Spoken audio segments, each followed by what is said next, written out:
Hi everyone, Jon Mitchell here, Mayor of New Bedford, and this is another installment of the Mayor's Weekly Update. So, some good news on the housing front this week. A few former city buildings sold to housing developers. These are former fire stations and the former police station in the South End. These are buildings that the city no longer uses and are not on the tax rolls. We worked with the city council to put them out to bid. Bids came back to purchase those buildings, and the plan is to put housing units in there, altogether about 20 units among the three buildings.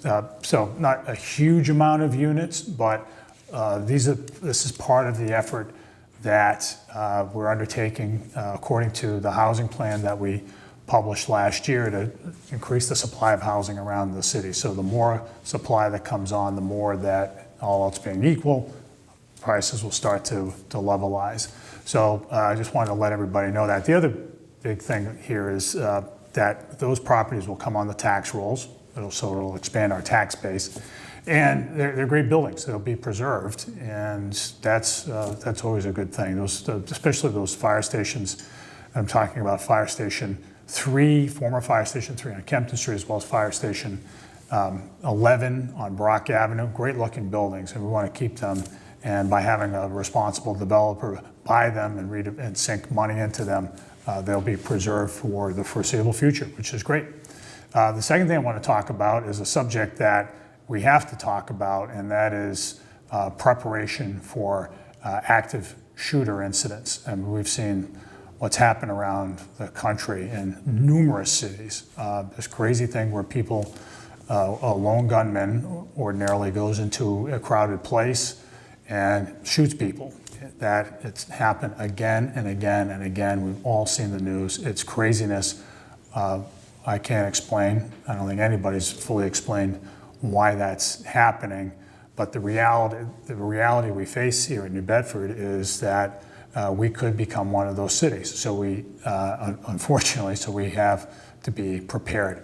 The good news is that our police department, fire department, and emergency medical services departments are all doing that kind of training, the latest training that not every place is doing, but we feel that we are better safe than sorry. It's not a way, it's very hard to prevent those things prevent an insane person from doing something like that. But what we can do is to try to, we can lower the risk by getting everybody to understand that the New Bedford's a place that's prepared. But even then, if it does happen, at least we can mitigate the overall damage. I hate to talk in these terms, but no, I want everybody to know that we are preparing for those kinds of things because we have to.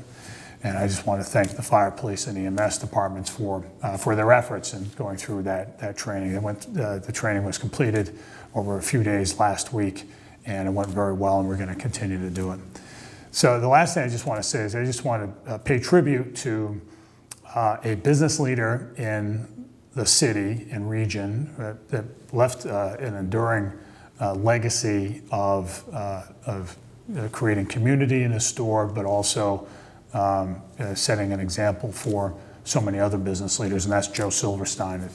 There are many folks, myself included, we had our clothes bought at Silverstein's over the years when we were kids. It was a fantastic store, and that lasted for many decades. And Joe and his brother grew it up from a small shop into really the place to go to for clothing in Greater New Bedford. And his family's given back so much to the city over the years. He's had a distinguished career in the Navy as well, and just somebody that was widely admired all around the region. So I just wanted to say to his family, offer my condolences to his family, but also my gratitude for everything that he did for all of us.